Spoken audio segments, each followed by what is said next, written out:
You can Oh my God. You can die having the time of your life. Woo! Ow. Ow.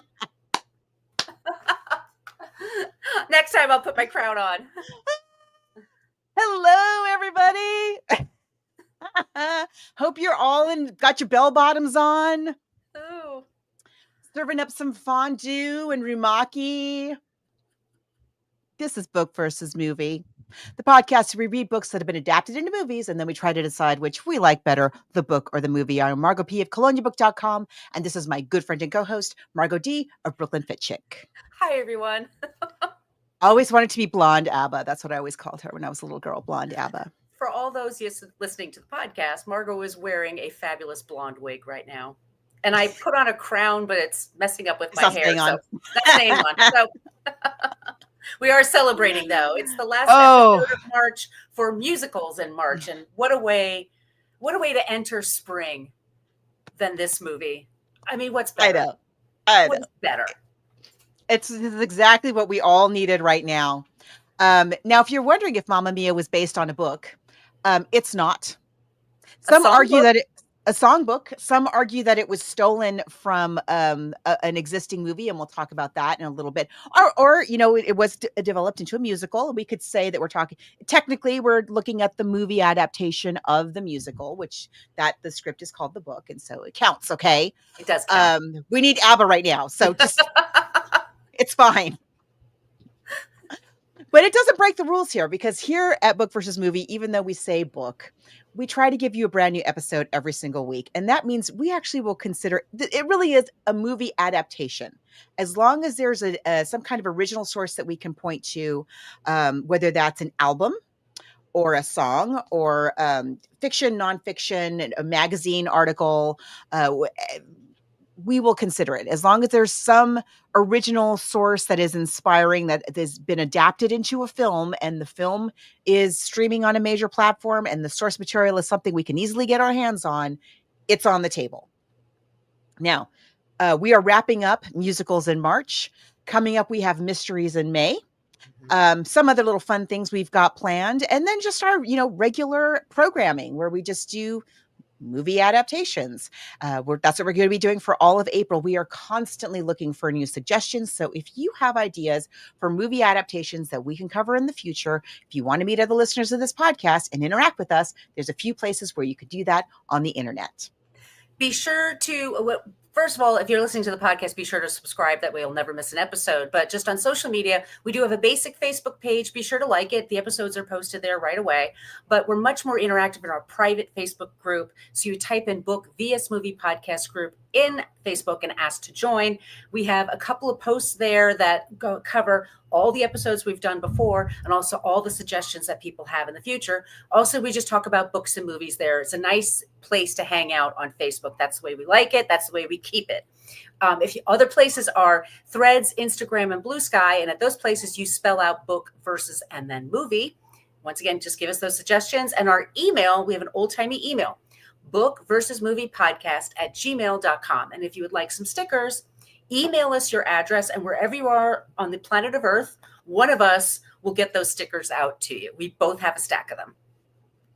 That's right. And if you really enjoyed the show and would like to help keep us in books and movies, or if you want to see some of our deep cut clips of ABBA that Margot D has dug up, you can also support us on Patreon. Yes, Patreon. For the paid option, we've decided to, because we're doing the show for 10 years now, we have, so we're going 8 years and back to that. We're putting on our Patreon wall. So those of you that sign up there, thank you so much. Recent episodes, Phantom of the Opera, Carmen Jones, Chicago, Oklahoma. Some great episodes. The Bad Seeds on there, Silence of the Lambs. We have some great episodes on our Patreon wall. So all of these, you support us there. Thank you so much. You can also sign up for Patreon for free, because some of these clips, and you'll find out if you're watching on YouTube, they chop them up on us. So the full clips are on Patreon. We'd also try to post them at other places, but there you go. Patreon, you'll definitely have them. And so all of you that support us, thank you so much. Other ways you can support us, though, is leave a review. Ask for stickers, put them on your laptop, or just tell a friend about the show. That would be totally amazing. So where do we begin? Where do we Begin begin? with ABBA. My God. Like that's our both of us. That's like all of our lives, right? Childhood and adolescence, and I was just saying before we got on the air that, so it's in much the same way that I love all things British, my dad, my dear late father, loved all things Scandinavian, and so in the Really? yeah. So in the '70s, he was so into ABBA. So we had all the albums. And I have so many memories like to do with my dad, to do with their music. And I know ABBA Gold backwards and forwards. I know that record so well. And there's a few we'll talk about when we get to the musical. There's a couple of songs in the show that are not on ABBA Gold, but almost all of them, if you want like most of the original versions of those songs, just get you ABBA Gold. Mm-hmm. Uh, Everything's either on ABBA Gold or Visitors. But let's talk about the juggernaut. Okay. People do not understand in the US because we're so myopic about our own culture, and Right. once in a while, an act from another country can break through. Usually it's British, of course, or sometimes Australian, but ABBA swept the globe. Amazing. So they were formed officially in 1972. So three of the members are Swedish and one of them is Norwegian. Benny, Frida, Agneta, and Bjorn. And those are, I cannot pronounce the last names. Anderson, I can pronounce, but the other ones I cannot. I'm so sorry. But they were formed, they were two couples, two married couples, and they lived on an island, outside of Sweden. And they were friends and they were all musicians and they became friends and they started writing songs together. And their big break came with the Eurovision Song Contest. And this is a thing Americans don't really have a recognition of. We're so isolated here sometimes. Literally around the globe, everybody loves the Eurovision contest and everybody's really into it. We just don't. It's like the World Cup, but It is. with Or music. March Madness or Yeah. something.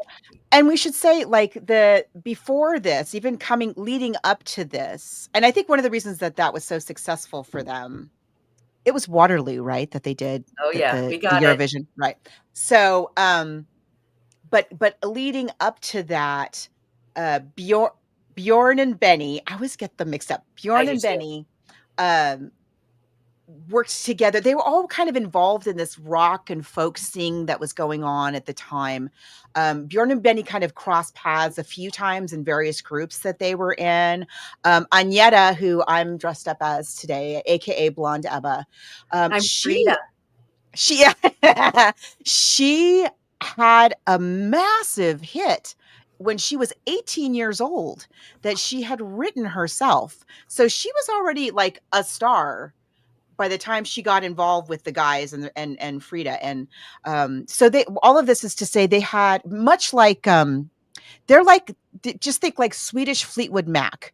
There's They one. had a lot of right. They had a lot of experience playing in different iterations with each other, different groupings, and then they all came together for this one moment in the Eurovision Song Contest, and it was magic. It was just like they were completely prepared for this exact moment.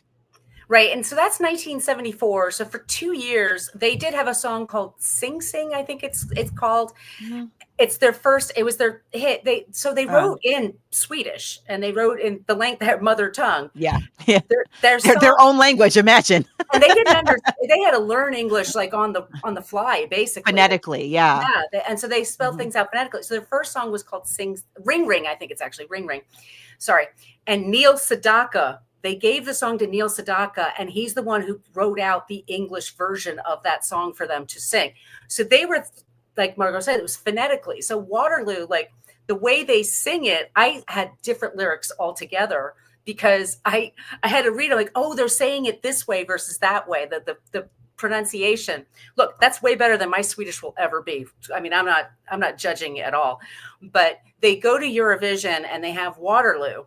And the interesting thing about them, and I saw a couple of documentaries about them at Benny and Bjorn, is that they said the thing that they were on this little island outside of Sweden is like it made them separate from the New York and the London scene, or even like Sydney in Australia, like all these different scenes, like they were just doing their own thing. So they incorporated folk music, they incorporated other instruments that they didn't use, but the most important thing was, of course, the vocalizing. And so you have Agneta and Frida. One of them is a soprano, the other was a mezzo soprano, and they have just these gorgeous voices. My God.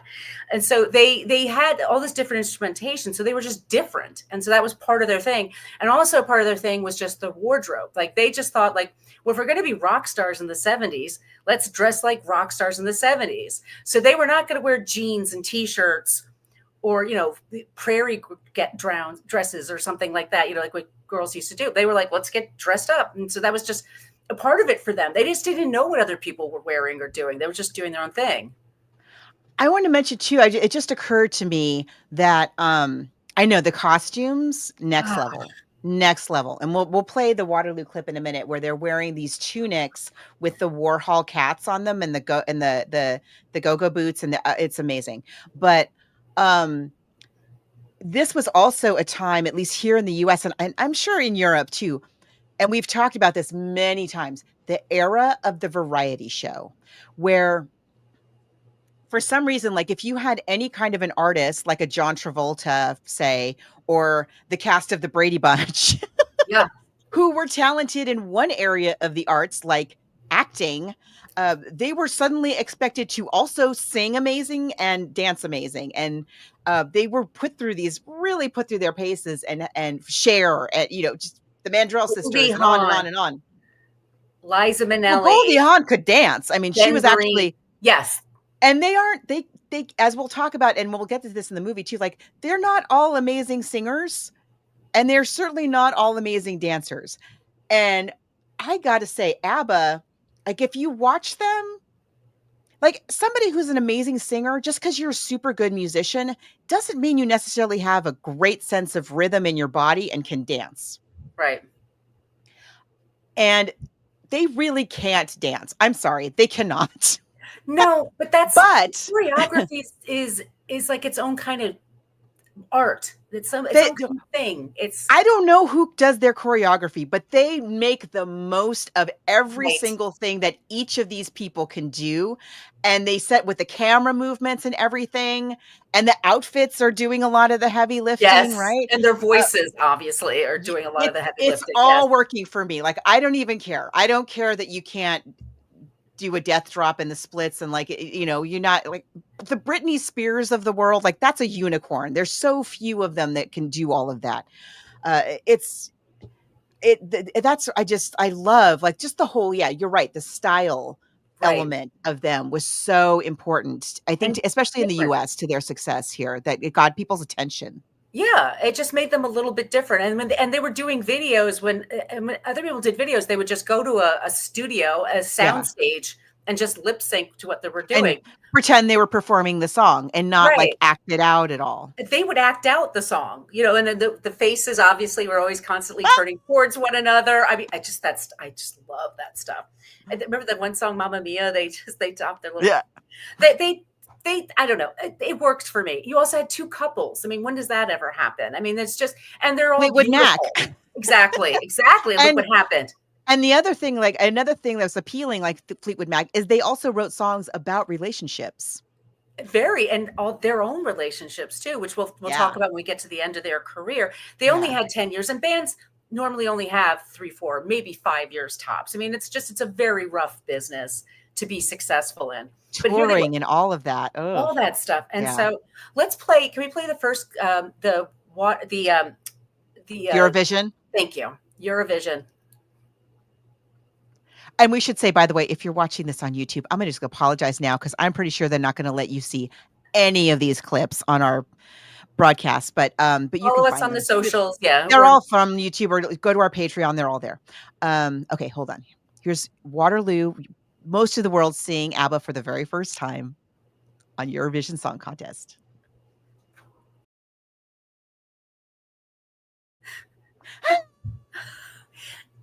I thought they were saying vulnerable. There's some words I've pronounced for years, so that I looked at like. I love it. My destiny. I believe they're the first band from Sweden to not only enter that year, but they won. Oh, Yeah, they of were. course they won. They're I mean, what's ABBA. better than this? I mean, it's so catchy. They just their harmonies and but their choruses and all that stuff is just so interesting. So you could just their voices too are just so just stunning. And so Yeah.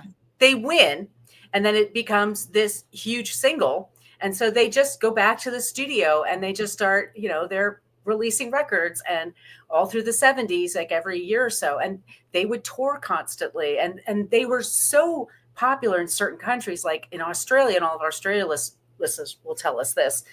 There's us, like, once again, I was looking at some documentaries. In Australia, they couldn't leave their hotel. Like they could only go to the gig and then back again because they were that popular there. And I saw a band called Bjorn Again, which is a tribute band from ABBA, and they're from Australia. Oh, the tribute bands. Oh, Abracadabra. Oh, I love it. it's just astonishing. And also this was this is also the disco era, Mm-hmm. which is super fun. People are out there dancing in the clubs, but not all the disco music is amazing and beautifully crafted. Let's be honest. Like, some of it is real. They're really phoning it in. And then you get something like this that is just so beautifully produced, Mm-hmm. so meaningful, like with a real message, and it's just ABBA Gold. That's what it is. What can you say? And it's funny to think, like, the only number one song they had in America was Dancing Queen, which is I can't astonishing to me. believe that. I don't believe it. I can't believe Well, it. and I'm not a fair judge because, as I say, those records were playing in my house all the time. So I know all the records. They weren't necessarily, I wasn't hearing them on the radio maybe, but I was definitely hearing them in my house. And yeah, I mean, that's hard to believe though, still. I remember weren't they on like Bandstand and They had to have been on right? Bandstand. I mean, they had to have done all the talk shows. I mean, it did, but they were, like you said, they were very, very popular. And so these are just some of the songs. We have another performance we could show. Okay, let's see. We have the other Waterloo one, the later one. Yeah. And this is really cool. So this is like a year later.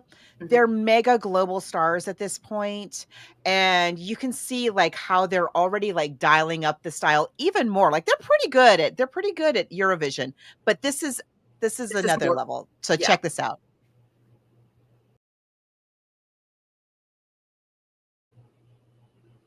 I mean, all day long. I could watch And that. what about Bjorn's platforms, by the way? They're like this high. Yes. They're like 4 or 5 inch platforms he's wearing there. They were amazing. So that's like kind of the ABBA that we know. And then when you think about the shows and things later on, there's always like these outlandish costumes. But for them, they were like, well, why wouldn't you do that? You're on stage, you're a pop star. Why not just take it all out there? And so, yeah, those women are so beautiful, and they're all so gorgeous. So pretty. I mean, ridiculously pretty. So they're recording, and we could list all the songs, but we'll also play a bunch of them, but they're very, very famous. They're very, very popular. And then the marriages, unfortunately, as it probably would, I mean, it's very stressful to tour. And they had like an entire crew of people. And what we hear about as artists all the time, like certain bands like Grateful Dead and Taylor Swift, you depend on like over 100 people to help keep you going. And so you're keeping this machine going. Like all those people depend on you for their job. So they were saying, like, Jerry Garcia for the Grateful Dead, one of the reasons, many reasons he probably died early was because he pushed himself so hard because they were giving all these people health care and helping them pay their mortgage and stuff. So they had all that. Plus they're super famous planet wide. And it's just, then you have to come up with the other thing. Then you go back home and you're on your island and it's really quiet and it's they have to keep creating. Yeah. And then you have to create again. And then you got to go again. I mean, I dare any of you to try that. I'm sure it's incredible. And they had young kids. They were all married and they had families, and it was very stressful. So sad to say, by 81, the couples had broken up, and they officially announced it a few months apart from one another. And I don't have that clip here, but I don't have it here from the movie, but there's a song called The Winner Takes It All, which is about the breakup of their marriages. And it's heart-wrenching, and It's very sad. It's very sad, but But I don't know what else to do. And a lot of people related to it too. Absolutely. Who hasn't felt like that? The baby boomers who are, the age that this is really for, like, because I'm trying to see where they. So they're born between like 45 and 1950. So okay, so they're boomers. They're boomers, and the boomers who were raised by parents who taught them to get married right out of high school, and those marriages are breaking up. Like, these are unprecedented divorce rates that are happening with the baby boom generation. So they related all the more to it. And then on top of all of that, the music landscape is changing a lot. It is now the 80s. And if you listen to their final album, they came back, after they regained popularity, like more recently, they've put out a couple of albums, and but the last album of their main era is an album called The Visitors. Mm-hmm. And there's a couple of songs from The Visitors in this show and movie, but there's some really interesting, just musically, I think people kind of poop on that album because it's the last one. It's after the party's over kind of thing. But they're really doing some interesting explorations of kind of the new age style. They're coming out of the disco era. It's actually a very interesting album, and I hadn't listened to it in a really long time. But I got to listen to it again this week. I was like, oh yeah, this is actually pretty cool considering it's 1982, 1981. Oh yeah, yeah. And what's Blondie, the B-52s, Human League, all that kind of stuff coming out of the New Order and Joy Division and all that. It's definitely playing with what's going on in the world. So that leads me to a clip there of Frida. So Frida had a solo album, and Phil Collins produced it. And this is for Phil Collins takes over the 80s, by the way. We may have to, I don't know why I haven't made a movie about Phil Collins songs yet, because there's so probably many. He won't let them, I'm guessing, knowing Phil Collins. Mm-hmm. Yeah. But there's something going on, right? Yes. That's the name of the song. Okay, hold on. Let's play a little bit of that because it is really interesting.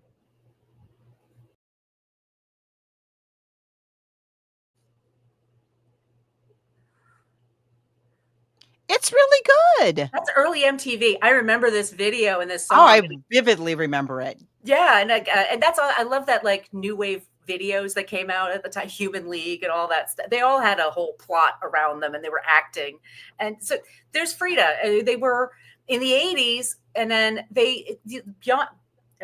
Benny and Bjorn, they continue to write together. They're a great power team. So they continue to do this. So ABBA breaks up, and Benny and Bjorn do their own thing. And yet they doesn't travel very much. She occasionally goes to things, but it's Frida's the one who's a little bit more out there. But they made more money.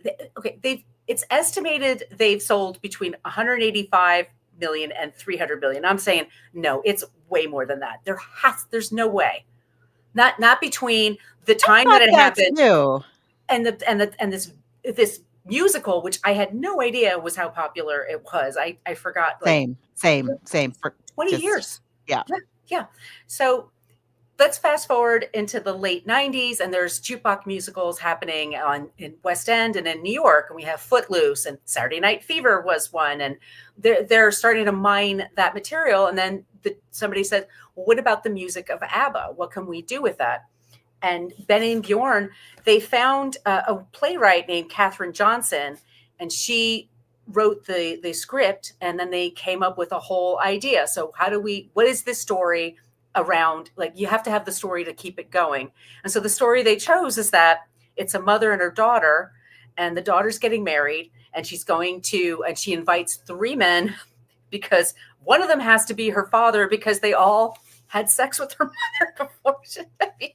I'm just, that's the plot. This is the plot. But before we get to that, though, I want to mention excuse me, because we were talking about jukebox musicals. We've talked about a few of them in the past. We talked about Tommy is really a rock opera. It's really based on the album in the sequence that the album goes. The album tells a story. The musical tells that story. We covered that last year, by the way. It's in our catalog. But this is actually the second ABBA jukebox musical. Ooh. There was a very successful, and it was called ABBA with 2 B's, ABBA Cadabra, and it was in 1983, and it was very popular, and it toured in Europe. I don't know if it existed in English or not. I couldn't find any clips of it or anything, but I could find that it was quite successful, and it had like a fairy tale theme. So it had a lot of like fairy tale like characters, because the songs are very story like. Naturally, they're very, very story like. So yeah, so this is not the first jukebox musical that and the ABBA were involved. You know, this is right after the Visitors, they broke up and they did this. You know, I'm sure they probably thought, well, we're never going to work again. We might as well do something with this music. But it looks like it was actually pretty good. Yeah. But this story, yeah. So bear with us on this plot. It's not the greatest plot, I gotta say. And that's the reason I didn't go see this as much as I love ABBA. I didn't want to go and like have the music be spoiled for me. So I heard what the plot was and I was like, no. We were living in New York at the same time. Like right now we're on 2 different coasts, but there was a time you and I were both living. We didn't know each other then, but no. but you and I both have, I'm sure I'm going to speak for both of us here. We and I both have been to a jukebox musical that let us down. That, you know, and I'm not going to say which ones, but that you're just like, oh, I really, or just movies that turned into musicals. And I was like, God damn it. That could have been Young Frankenstein. I know. I love that movie, and I loved the producers, and I think the producers show is one of the best I saw on Broadway. Yeah. So funny, and the great music. And then they put out Young Frankenstein, which for me should have been catnip. I left at the intermission. It was that bad. It's very hard. I think the hardest thing to do is to create a musical on a theater. Anyway, it's very difficult, and it's amazing that there are as many really good ones as there are. But then you have a jukebox musical where you take somebody's body of work and you jam a story in to fit it. And I mean, sometimes it works, you know, arguably. Well, no, I was trying to think, there's another jukebox musical we talked about. Now I don't remember what it was, but anyway, Beatles. Oh yeah, Yellow Submarine. So you know, with varying degrees of success. Yes. And this is one of those. I was just thinking, we've said we were going to name any here. Here I'm going to name a second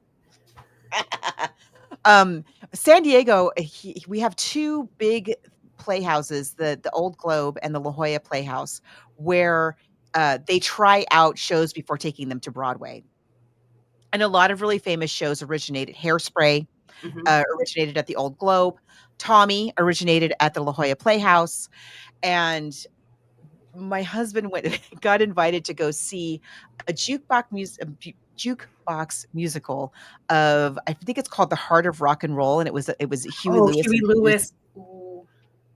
And I didn't go with him, but I asked him about it when he got home. I said, well, so what's the story? Like, what kind of story could they possibly come up with? And he goes, well, there's this guy who works at a box factory. And I was like, hold on, because it's hip to be square. And he was like, yeah. Oh, that makes me sad. And I love Huey Lewis. That was such fun, good music. It's good music. Yeah. So we're Gen X, by the way, if you can't tell. This is I know, right? So obvious. I didn't want to go see this, and I didn't want to see the movie even, because I was like, I just don't want. I like la la la la la. I love my ABBA. I don't want to be upset about but it's fine. It's fine what they do with the music. But the story isn't. Let's talk about it. It's not the greatest. We could have put a little more thought into this musical, I feel. I mean, so we should I've never seen it either and it originated, by the way, in San Francisco, and then they brought it to New York, and it ran in New York forever. I mean, it was one of the ones like Cats, it's always running there. Wicked is another one that we talked about last week. And I forget where I was going with this. Sorry, guys. Excuse me. Okay, we'll just talk about the plot, because the plot's very simple. Okay. Too simple, perhaps.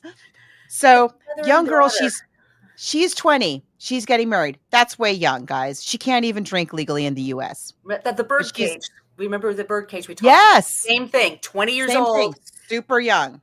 Yeah. Not in your best decision-making years, is all we're saying. Your brain isn't developed yet. I mean, there's lots. I mean, by the way, both of our parents got married young, excuse me. Oh, and I got married quite young. So she's getting married. We're in Greece for some reason. I don't know why we're in Greece. Why are we in Greece? I don't know. I'm thinking we'll talk about that, because Benny and Bjorn are on an island, so maybe. Perhaps, but I have a theory about that. Okay, but we'll get to that. So, but we're in Greece. It's fine. It's fine. It's Greece. It's beautiful. I mean, look, I'm not mad at Greece. In the play, the mom is running a tavern. In the movie, it's like a whole hotel kind of resort thing that she's running. But in the play, I think it's just sort of a tavern. And the mom is throwing the daughter this big, single mom is throwing her a big wedding. And the daughter reads the mom's diary. Okay. First of all, finds it. Second of all, reads it. Third, figures out that there's one of 3 men who could be her biological father. So she invites them all to the wedding, thinking that as soon as she sees the one that's her real father, she'll immediately know. And doesn't tell her future husband that she's done this. Red flag. Dude, run. Doesn't tell her mom. She's going to buy a house or something without your permission. I mean, she's going to, or quit her job and do something else. Yeah. Yeah. She's impulsive. Yeah. And secretive. So she invites the 3 of them, doesn't tell, and so the mom just sees the 3 of them there and understandably flips out. The mom's 2 best friends, who they were all in a musical group called Donna and the Dynamos back in the day. And they're coming to, by the way. Okay, get to that chronology. Thank you very much. Because the Broadway show, or the West End show, is 1999. The daughter is 20. So we're 1978, 1979, which is prime ABBA. Yes. That is peak ABBA. It makes perfect sense that Donna and the Dynamos are going to sing Super Trouper. Fine. Great. Yeah. And they're going to be hit and people are going to love them. I totally get that. In 1979, yes, ma'am. So everybody's got feelings. The daughter has to explain now to her future husband and to her mother why she lied and was secretive. And she has these 3 men who, for various reasons in their conversations with her, they all decide they're her father. Mm-hmm. Each one is convinced, I must be her father. And the mom, the daughter finally realizes, like, I shouldn't have done this. And she wants her dad to walk her down the aisle is the whole thing. And she finally decides, you know what, who needs to walk me down the aisle is my actual parent, my mom, who actually raised me. She should walk me down the aisle. Spoiler alert, if you haven't seen this, I don't know why you're here, but we're going to spoil it all. So she asks the mom to walk her down the aisle, as she should. Exactly. And it turns out that, the mom had been in a real, like, love relationship with one of the men. He broke her heart. And so she kind of dated the other 2 on the rebound. And slept. The whole thing is the mom doesn't know it's the 70s. The mom doesn't know who the dad is. And so the mom stands up and says at the wedding ceremony, I want to acknowledge, 1, that my daughter's biological father is here. And 2, I don't actually know who he is. And the men, very sweetly, they were like, that's cool. we love this. We love both of you. We're happy to, if we'll each take a third of the fathership here. And the one that was the, like I say, the love match says, well, oh, and the daughter finally realizes, like, you know what? I need to kind of grow up a little bit more. I didn't make some good decisions here. Maybe we shouldn't actually get married. And her husband to be is like, yeah, you think? and, and they call off the wedding and they decide to take more time to get to know each other and think about it. And the one third dad who was the actual love match, he says to her mom, I never stopped loving you. And they explain the circumstances. It was just like a miscommunication that led to the whole problem in the first place. And he says, will you marry me? I've always, you've always been the love of my life. And they get married because they don't want all the wedding preparations to go to waste. They get married. So that's the actual wedding that ends up happening. And they live happily ever after, mostly. And I that's haven't seen the show. The sequel, so I don't know. I haven't either. Right. I haven't either. So that is the plot. Okay. Number one, why are we in Greece? There is some speculation, and I think it's not unfounded, that the idea for this musical was stolen, let's say. Stolen from a 1968 film called Buonasera, Mrs. Campbell, which takes place in Italy. It stars Gina Lollobrigida and, what's her name? Oh my gosh, you interviewed her. Valley of the Dolls. Patty Duke. Lee Grant. Lee Grant, yes. She's in it. And in that film, and it's a much better plot, let me tell you, than this show. In that film, Gina Lollobrigida, it takes place in Italy, and during the war, during World War II, 20 years before that, at the end of World War II, she has relationships with these 3 GIs, and they go back to America. They don't know at the time. She tells each of them that they're the father, so that they will help financially support her daughter. See, that's a much more interesting plot. Yeah. So these 3 men in America believe that they have this war daughter back home back in Italy. And 20 years later, their battalion or whatever has a reunion in Italy, and they all show up. Makes sense. They all show up with their wives and their families. Phil Silver's got these kids. He's married to Shelley Winters. Phil Silvers is in this? He's one of the men. Winters? Oh, wow. Yes. I gotta see the movie. Yeah, and they are all like, they're like, this is so amazing. I'll finally get to meet my daughter in Italy. And they all 3 are there, right? So it's a different plot than what we're talking about here. I think it's a much better plot, but most interestingly to me is that it takes place in Italy.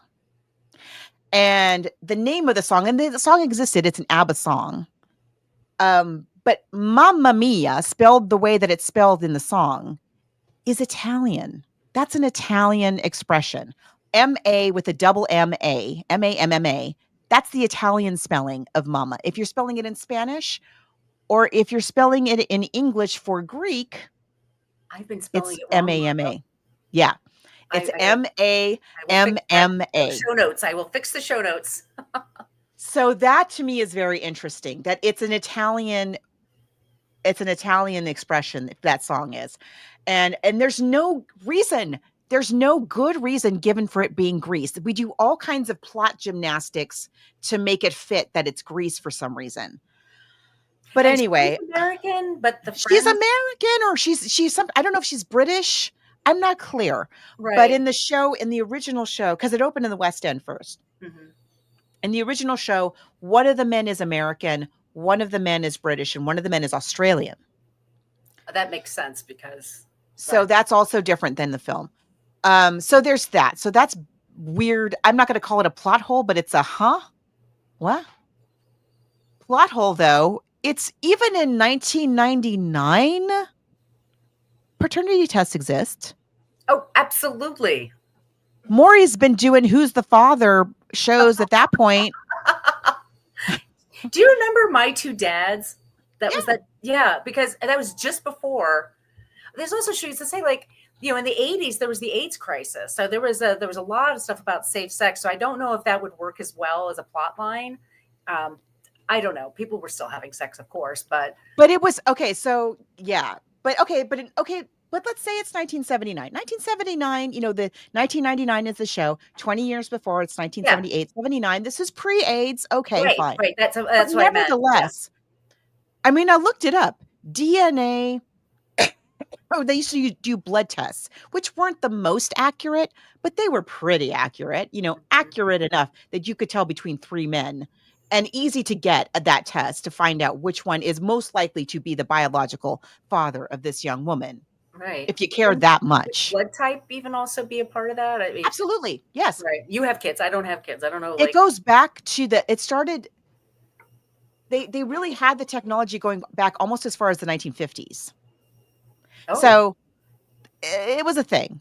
It's not like you'd be like, well, I guess we'll never know. It was a very easy thing to find out. Nowadays, with Ancestry and all that kind of stuff that we have available, all kinds of people are finding out that they're not related. yes. They're finding out their grandfathers had affairs and stuff like that. Ooh. Yeah, yeah, yeah, yeah. So the science was there. That's all I'm saying. And also, the other thing to me is that both, what's the girl's name? What's her name? Sophie. Sophie. Sophia.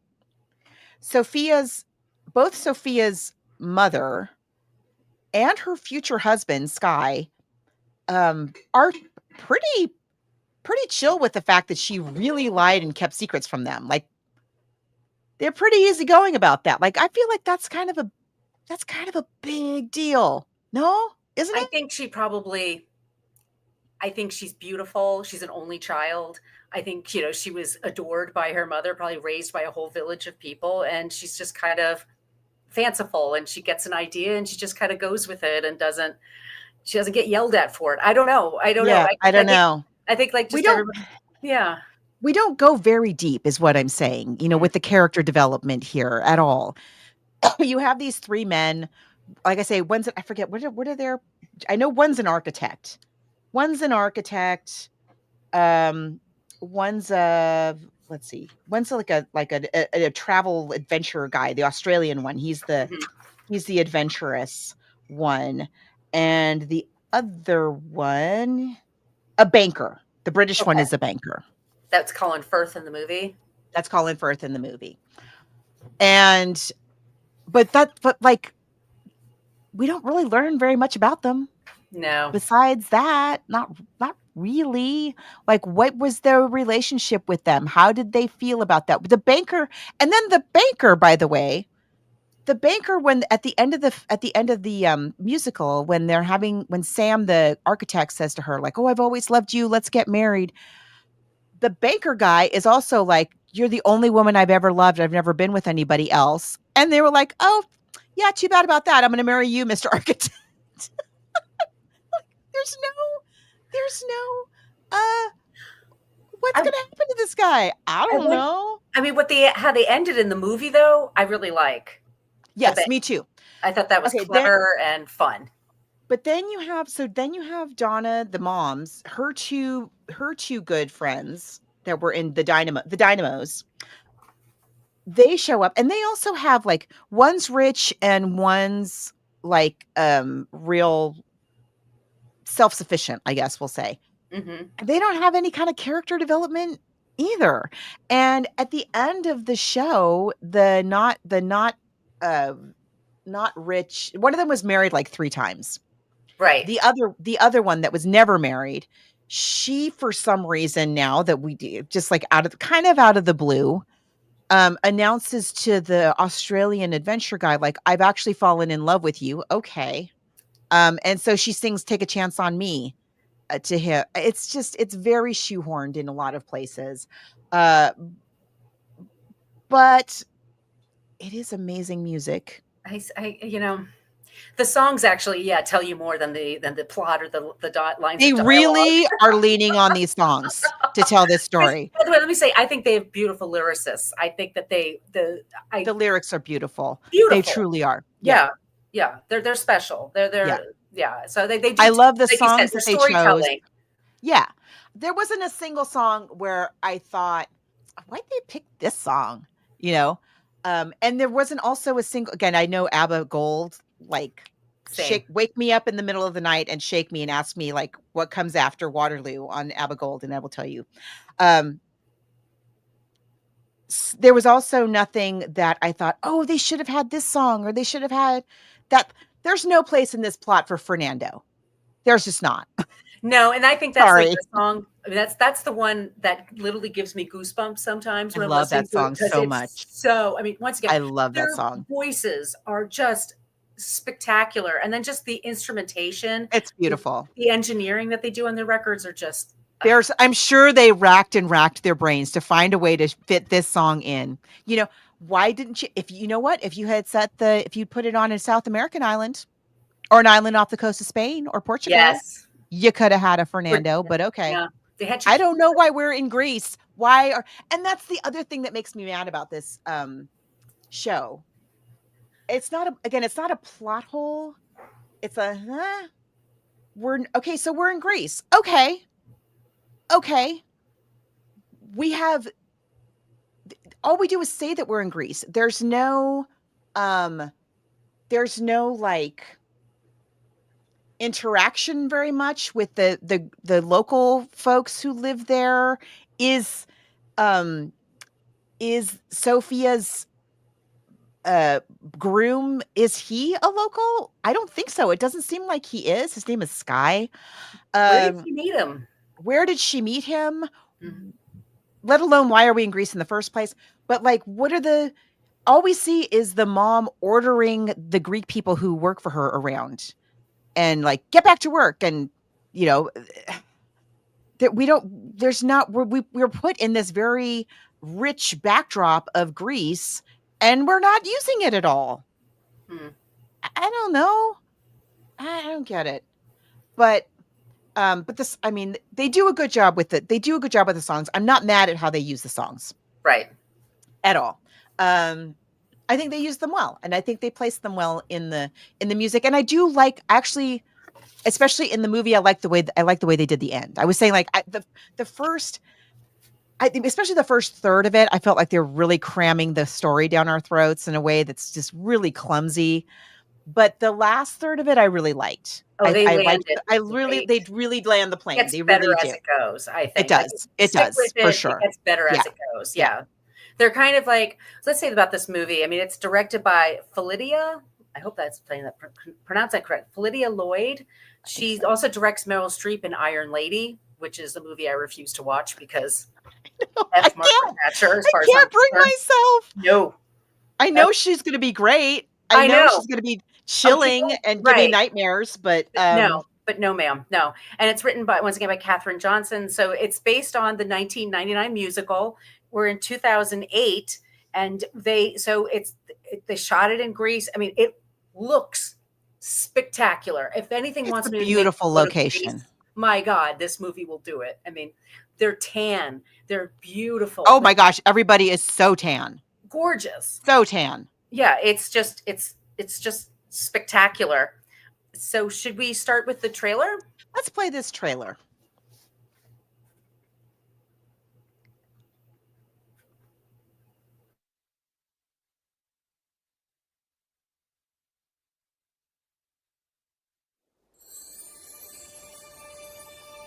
I have a dream, a song to sing,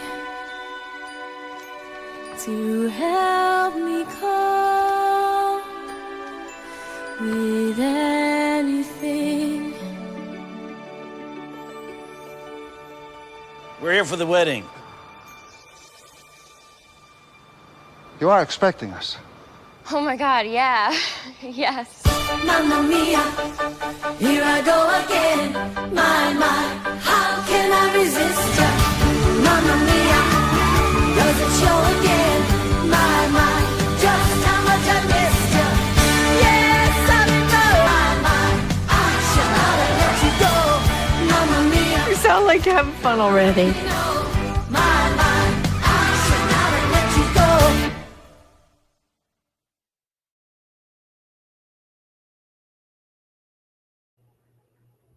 Okay, so right away. Okay. So it's 2008. 2008 is not 1999, is it? No, it's a long way from 1999. Yeah. So first of all, 20 years before 2008, that puts us in 1988. I thought that's it. 1988. The So I'm thinking, was she visitors. pregnant in 87? Like, I'm thinking in my head, I'm like trying to do the math in my head. So like, it's Yeah, so 87. I'm like, she's pregnant. She's having unprotected sex with 3 men. I'm not slut shaming here. No. I'm just saying I'm worried about her well-being and her child.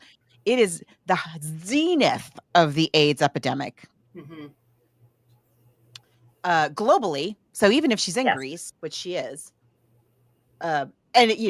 so reckless. And so there's that. But okay, fine. Now we're also to believe that Donna and the Dynamos were singing Super Trouper in 1987? Nah. 88? Super Trouper comes out in 81, 82, I think. And maybe even earlier. Later one. I think maybe it was 79 even. Yeah. So many, as we just said, so many changes in music, like that 79, let's say it was 80 to 87. That's corny music. Nobody's listening to that music. Nobody thinks it's cool. Right. Nobody's digging those costumes in 1987. I am sorry. I love them. I was loving them, but no, ma'am, no. What are we doing? What is this? Julie Walters, what's going on there? What's happening? Why are they here? What's her deal? Is she, first of all, like, I thought, oh, is she supposed to be a lesbian in this version? Oh, God. I did. Yeah. Julie Walters, we talked about last week. She was in Billy Elliot. She was nominated for. I love all these people. I love everybody. We're just talking about the plots. We're not talking, and it's nothing of the fault of the actors, by the way, or the performers. Everything. Yeah. We're not talking about them. But yeah, I mean, she's a famous cookbook author. Okay. But they say that, but then what? Is she cooking? Right. Is she advising the cook? Is anybody going like, oh, the famous cookbook? No. But the guy on the boat thinks she's so famous that the guy on this random boat in Greece has her cookbook in his bag. And but nobody else knows who she is. Right. Which we understand it's just a movie. This is just what we do know. We're just, giving our feedback. I love Christine Baranski's, she's given us prime Baranski. The costumes are on point. She can do some dancing. She could do a little bit of light dancing. She and Julie Walters are doing some good dancing. Meryl's enthusiastic. She makes up for the lack of dancing skills with enthusiasm. I put in our Facebook group a very snarky and hilarious spoof of this movie that was done for Red Nose Day for Comic Relief by French and Saunders, Jennifer Saunders of ABBA playing Meryl Streep and lampooning the dancing and the. Oh, you must watch. It's in the Facebook group. Oh, I'm good. It's already there. It's already there. I only put part 1, but it's a 2-parter. And if it's not enough snark for you, watch the second part. It is hilarious. And 2008, like if DNA paternity testing existed in 1999, it definitely existed in 2008, even on a remote Grecian island. Certainly did. CSI was on television. These men were all wealthy. They had the means. Mm-hmm. They had the means. Well, also, how old is Meryl Streep? And how old was she? I'm trying to figure out. Okay, so let me just go through the cast really quick, and then we'll go back to that. So Meryl Streep as Donna, Pierce Brosnan as Sam. I mean, swoon central. Pierce Brosnan, Colin Firth, Stellan Skarsgård. I mean, just gorgeous men. How old was she? Okay. Are you ready for more plot holes? Yes, please. Okay. So she's 59. When she makes the She's movie? she's 59 when she makes the movie. Okay, fine. Okay, so 39. Yeah. Neither of the okay, 39, but which is fine. Like, okay, you Yes. had a kid at 39. 20 years later, she's getting married. But let's not forget, you're also sleeping with 3 men having unprotected sex at the height of the AIDS At epidemic 29. at Yeah. 39. 39, excuse me. Wait, 29 would still be much. Mm, Yeah. okay. Okay, fine, Okay. fine. Stellan Skarsgård is Bill. I mean, he's I the like father of millions. everybody. Everyone's great. I mean, this is like They're the all most good. I amazing like cast. all the kids. Oh, Julie Walters is Rosie. Amanda Seyfried, who's what a beautiful voice she has. She's a beautiful voice, Oof, and she was she's on doing Jimmy a Fallon great job. recently. Did you see her on Jimmy Oh, no, Fallon? I didn't. She sang a Joni Mitchell song on Jimmy Fallon, and she's Oh. playing like a harpsichord or something. It's gorgeous. I mean, sure, her voice is beautiful. I was glad they let her sing. Excuse me. Dominic Cooper's Sky, Christine Baranski. These are just. I mean, those are the biggies. Benny Yeah. appears in the Dancing Queen sequence. So we have these top-notch actors. I also was thinking Meryl Streep is known for working very method. And many times, like we talked about her when we talked about The Devil Wears Prada. When she Yes. was on set, she said to Anne, she said to her coworkers, I'm going to be in character. I'm not going to be nice to you for the rest of this filming. Like, this is just how it's going to be. This is the Streep way. You want Streep? This is the Streep you get. So I was wondering, because she's playing such a lovely, fun, outgoing person. Like, I wonder what Meryl Streep was like making this movie. I bet she was a blast. Probably very maternal. Yeah, she's a very fun character.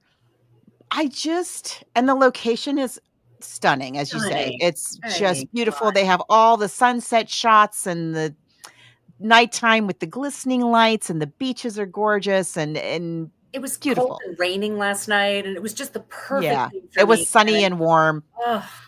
But I don't understand, like, it's been 10 years of this musical, and you're bringing it to the screen with Meryl. I'm not even going to say the F word, but I really want to use Streep. Effing. Yeah. They're effing. Colin Firth. James Darcy. Bond. James Bond is there. Mhm. I feel like we could have invested a little in better dialogue. Yeah. Why did we not take a beat and, like, just re-examine the dialogue? I especially hate, and I'm going to say hated the dialogue between Baranski, Walters, Streep.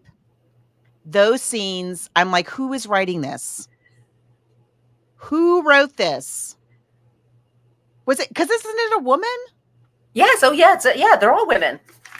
Screenplay, Katherine Johnson. Where were you? Because I'm telling you, because there's a scene where the 3 men are together. There's a couple scenes where the 3 men are together. Such better dialogue.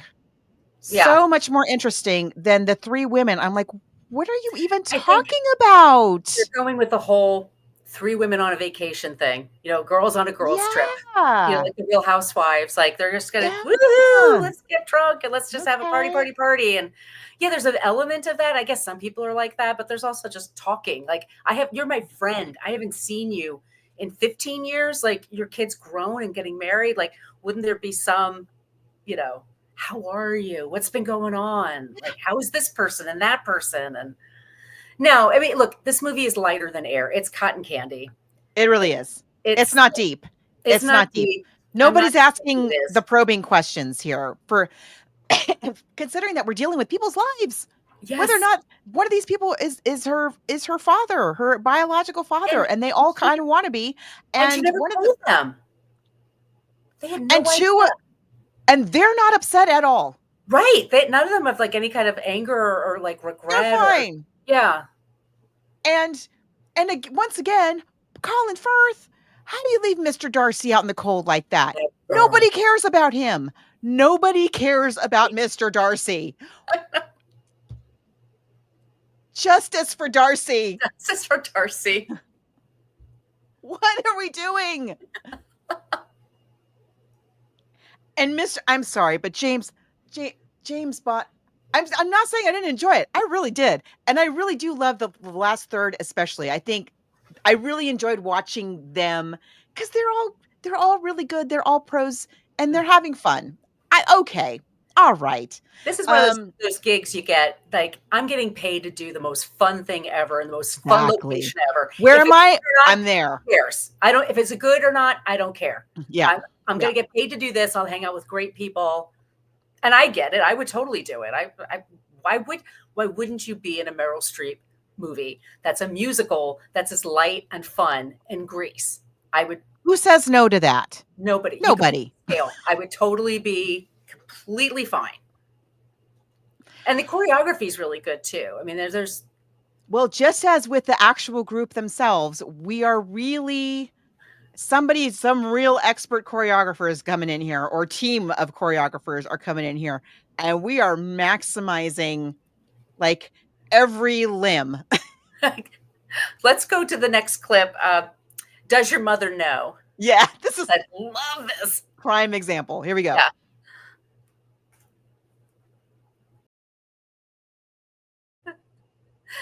Best number of the movie. Yeah. It's so good. Christine Baranski can do anything as far as I'm concerned. Misses. Gotta get out of this town. Yes. We talked about a Dolly Parton.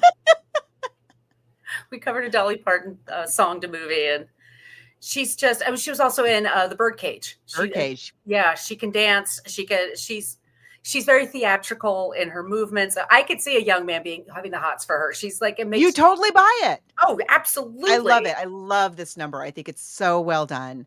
And yeah, I mean, and look at the setting. Just so yeah, it's great. Let's go into the other one, which is, and this is something I think more of what we're talking about. So it's Mamma Mia, Mamma Mia, but it's Meryl Streep. So her character finding out these men are there. And this is how they handle it. Yes. Yeah, here we go. I'm just not gonna say anything. We're gonna play it. And I'm sorry again, if you're watching this on YouTube, you could find this clip. It's not that hard.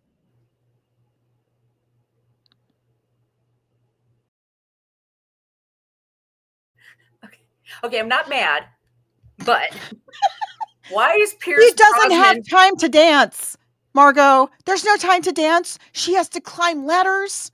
She's losing control. First of all, Meryl has a great singing voice, by the way. She does. She really does. She's great. She's game. She's having fun. Okay, why is Pierce Brosnan dressed like it's 1969? Who in 1987 looked like that? Nobody. That's anachronistic. I get it. You want to make it a little goofy, because I like Colin Firth, like that. That looks like that Adam Ant kind of new, new romantic kind of thing. Stellan Skarsgård with those great tattoos. I love the tattoos on his butt cheeks. I thought that was hilarious. But yeah, why is he dressed like that?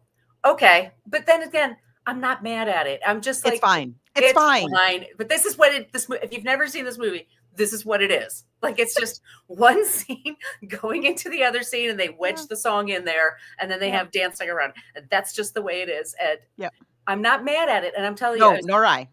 I would tell Margot yesterday, I was sobbing by the end of the movie because I was having such a great time. I was terribly moved. It's beautiful. But there's such wonderful actors too. They really are. And they're all into it. They all are game. They're all just like, treat it like it's real, even if it doesn't make any sense. Fine. Yeah. Paternity test. What's that? Never heard of that. Well, we'll just all be your father. Okay. How does that work? Okay. Just, it's easy because she's now an adult and gonna live her life. I mean, but I'm not mad at it. I can't help it, y'all. I'm only human. I can only, I just think F them if they can't take a joke. I'm just kind of like, this is what this movie wants. So I think, when it gets to the actual wedding itself, and there's a lot of, and I do like Meryl Streep and Pierce Brosnan have a great scene where she's singing "The Winner Takes It All." And by the way, that mountain with the lighted steps up to the chapel, it cannot be shot more beautifully. I mean, breathtaking. Like, I would go through anything to go to that wedding. I will put up with anything, because that's why you go to a destination wedding. once again, if you've not seen this, Meryl's not a dancer. Not a dancer. I don't know what these moves are. They're gestures. I don't know why she didn't have to do the moves. She's Meryl Streep. She could just sing the song, perform the song. She could just be standing there and if anybody could just convey the message of that song without flailing her arms all over the place and doing all this weird stuff they make her do, it's Meryl Streep. It's fine. It's fine. But it's fine. I'm once again, watch the French and Saunders.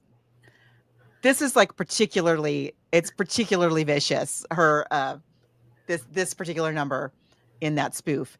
It's quite something. But yeah, just get into it. Just get into it. So he's saying, "I love you," and then they finally have the conversation they should have had at the start, which is, how did we break up? What were the circumstances? Because she said they were dating, and then he said, I have to tell you something. I'm supposed to get married in America. I have a fiance there. I'm going to go and get married. And he then says, well, I went there, but then I realized I couldn't marry her. But no, he did marry her. What am I saying? No. Here's what happened. Okay, thank you. I think the takeaway is both Donna and Sophie not awesome with the decisions when it comes to relationships, not the best. So Donna and Sam, who is James Bond in the movie, but in the musical he's an American architect. They are in love. But Sam has a fiance back home. And so because he's a good guy, he doesn't want to like send the chick a telegram like, by the way, I met somebody in Greece, sayonara. He goes back to break it off with her and then comes back for Meryl / Donna. And Meryl / Donna has already flown off the handle like, oh, he's left me. I'm going to go with these two guys instead. Frickin' frack. Yeah. And so when James Bond comes back to Greece, Donna's off with one of those two guys. And he's like, oh, I thought I was really in love. And, oh, well, I got nothing. Maybe I can go back and patch things up with my former fiance. So he goes back and they do. And they get married and they have a family. But it was never his one true love. Like, right. So that's what happens. And again, even in both versions, Mr. Darcy gets left out in the cold. Yes. Like, what? Why? Well, but he's not though. I mean, and in the end, like he has someone he's interested in, but it's another guy. Oh, you didn't catch that? No, I missed that little tidbit. Yeah. Colin, good. That makes me feel better about it. Yeah. Oh, yeah. So in the end, good. There's actually, but they do it very quickly. I think maybe now they linger a bit more, but he actually does like, oh, no, I did find someone, and it's a very handsome younger man. Oh. And so, yes. So like I had I feel so much better about him now. Oh, no. Good. No, that made me, that's also when I started crying because I was upset too. And then I was like, oh, nobody got somebody. Like he's good. bisexual. Okay. I just missed that little, I'll have to go back and watch it. There's a little thing I must have been 10 minutes in my outrage for him. I must have missed it. Oh, I'm so glad. Oh, that makes me feel so much better about that character. Yeah. Good. It's great. It does. So do we want to play the wedding scene? Yeah. Let's play that.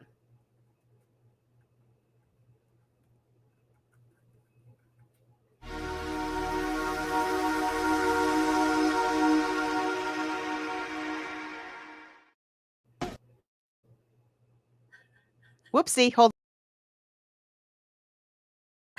That's him. There it is. Yes. Oh, yay. He's cute. Right, gorgeous. Like he's doing well for himself. But he's Mr. Darcy, of course. I know. Okay. Yes, this movie's a mess in a lot of ways. It is. There are problems. Did you, and also if you stick with them at the end, they're singing, they sing through the credits and then there's a whole sequence. You can also see there, like he's dancing with the okay. Also in the show, apparently, like, so they do the whole show. They do this whole show. And then there's like a finale and they do 3 more numbers. Oh my God. Okay. Well, you have Um, all this music. I mean, I kind of get it's a it. lot of music. It's a lot of Now, great music. the other thing is, I feel like we would be remiss talking about ABBA Gold and the use of their music in a great story. To me, like if that's what you want to see, Muriel's Meryl's Wedding. Wedding. Of course. Okay, Of course. I just rewatched that movie for the first time in 10, 15, 20 years even maybe. It's a great movie. It's kind of a bummer. It's Oh, it's totally a bummer. it's a Oh, total absolutely. bummer. They sell it in America anyway. They sold it as like You were like, it's a movie ooh, about Australian girls getting married and having fun. And I'm like, there are some okay, serious themes that there's actually get addressed. yes. But I think this is I say Muriel's Wedding really helped ignite ABBA again because Oh, once that movie came absolutely. out, they were playing that music all over it. And then all of a sudden it was cool to like ABBA again. It was cool to Yeah. play them Yeah. again. And it's always cool to play ABBA. And I don't know. Occasionally I meet somebody who's like, oh, I hate them. I'm like, oh, you're just allergic to joy. You're dead inside. You're dead inside. You have no soul. It's fun. It's frothy. It's a confection. I don't know why I was crying. I guess I just was emotional. It was just like, It's you know, just there's so much fun. that's not fun in the world right now. So when something Exactly. is fun and bright and it This just is like exists to such be a that way, relief, it and is. it is. It's and the as you say, like the it's a hot mess. It is. It is. It's in a beautiful setting. The music is spectacular. You got you. I don't want to see frowns if Christine Baranski is in the room. No frowns allowed. Yes. Sorry, none. They're all Uh, game. They're all just doing what they're best Yeah. at. And I want to see, I say this, I want to see Amanda Seyfried and Meryl Streep in a drama. I want to see them like as mother and daughter. Oh, They you are totally buy them as mother and daughter. absolutely. I love that scene of them. Like that's where the thing really kind of pulled me in finally is when that scene when she asked her mom to be the one to walk her down the aisle and she's getting Yeah. her ready. Like it's so heartwarming. Especially as a mom, I'm sure you were just like, Oh, I know. I 100% buy them as, but also from the like that's the one thing like the beginning you do buy it right away that they're mother and daughter and that she's a single mom and they've been through a lot. So yeah, I that there's a lot that it's fine. Just watch it. just watch it. It's It's great. fun. If you're looking for escapism, there's nothing better. And it's just the costuming. And at the end of the credit sequence, Meryl and the others, the Donna and the Dynamos, like do their thing. And they're laughing about it. Like you could tell Yeah. they're just goofing and just having a good time. It's just fun, damn it. That's all it is. Yeah. Yeah. Music. not But I'm movie. sorry, Donna and the Dynamos were not singing Super Trooper unless Donna and the Dynamos were an ABBA tribute band, in which case, yeah. I saw once again Bjorn again, and it was a fantastic show. Like they had it down. It was, yeah, that was like in the early 2000s. The music just everybody knows it, everybody gets it. It's so well done, It's super good. executed really well. They're great musicians, they're great singers. The arrangements are incredible. The lyrics are really smart and interesting, and Yeah. they're just.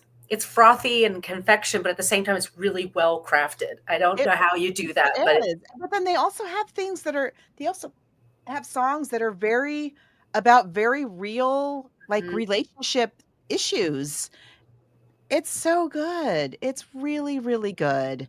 And the music just really, I think it just holds up. And They'll be so playing 100 years from now. You'll listen to ABBA okay, music. but the album or this movie, Oh, the album. yeah. Oh, I'm not that crazy. But will I watch this movie again? I totally will watch Absolutely. this again. And it's on yes, Max, by the way. That's how I saw it. So it's, yes. I mean, I will I turn it in? 100% will watch this again. Yeah. Yeah. And definitely watch like the last part, especially if you missed it the first time about that whole Yeah. Colin Firth thing with the cute. I'm gonna rewatch it. It's yeah, I'm so happy about that. Like Yes. I could tell. yeah. Yay. I felt so bad for him. You know, he's Colin Firth. I mean, I even said to you, like, Colin Firth. I just put an exclamation point. I'm just have him in all the things. I mean, Be in all of our movies, please. Ah. Love it. So that was a super exciting. I keep saying super because it's Super Trooper. We'll play That that was right then. Yeah. a very exciting musicals in March. And now it's time to get back to our regularly scheduled programming. Let's talk about what we're doing next. This is something that's come up for a number of years from our listeners in the Facebook group. One of our most popular genres is film noir. People love film noir. So we're covering The Asphalt Jungle, and it's Sterling Hayden, and it's James Whitmore, Marilyn Monroe, 1950, streaming in a whole bunch of places. And the book is pretty easy to get. And so that's what we're going to be covering next. And we're super excited about it. But as you can tell, we're always looking for ideas. So please reach out to us. All those places I mentioned at the top of the show. Our email, once again, is book_movie_podcast, spelled it all out, at gmail.com. And if you'd like some stickers, just send us your address and one of us will drop them in the mail for you. And Margot, where can they find you? You can find me online at coloniabook.com, and all my social media callouts are at She's Nacho Mama. And where can they find you? I'm at brooklynfitchick.com, and I'm at Brooklyn Fitchick for Threads and Instagram. I'm at Brooklyn Margot for TikTok and Blue Sky. And then YouTube, I always post these on my YouTube. It's at my name, Margot Donahue. Okay, everyone. Thank you so much. We're going to dance our way out of here to Super Trooper because we keep talking about Super Trooper. So we need to play at least some of that. And we'll be back next week with a new episode.